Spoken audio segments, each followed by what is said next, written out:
artis peran Nikita Willy akan melahirkan anak pertama di Amerika Serikat. Sang suami, Indra Priawan, mengungkapkan alasannya.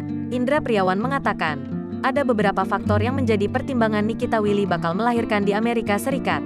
Satu di antara alasannya adalah mendapatkan fasilitas kesehatan terbaik. Karena kita tahu, kondisi COVID-19 sekarang kan tidak terkendali, ya. Jadi, kami pengennya pas Nikita melahirkan dan bebinya lahir, mendapatkan perawatan yang terbaik.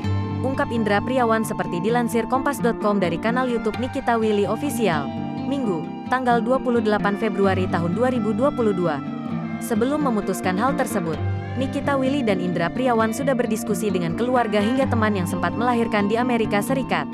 Kata Indra Priawan, diskusi tersebut semakin memantapkan ia dan Nikita Willy memilih satu rumah sakit di Amerika Serikat. Beberapa teman-teman yang sudah merasakan lahiran di sini mereka bilang, semua fasilitas kesehatan, semua dokternya, rumah sakitnya benar-benar bagus dan kami juga cocok, ucap Indra Priawan. Nikita Willy mengaku banyak mendapatkan keuntungan saat menunggu kelahiran di Amerika Serikat dan itu berbeda jauh ketika ia berada di Jakarta.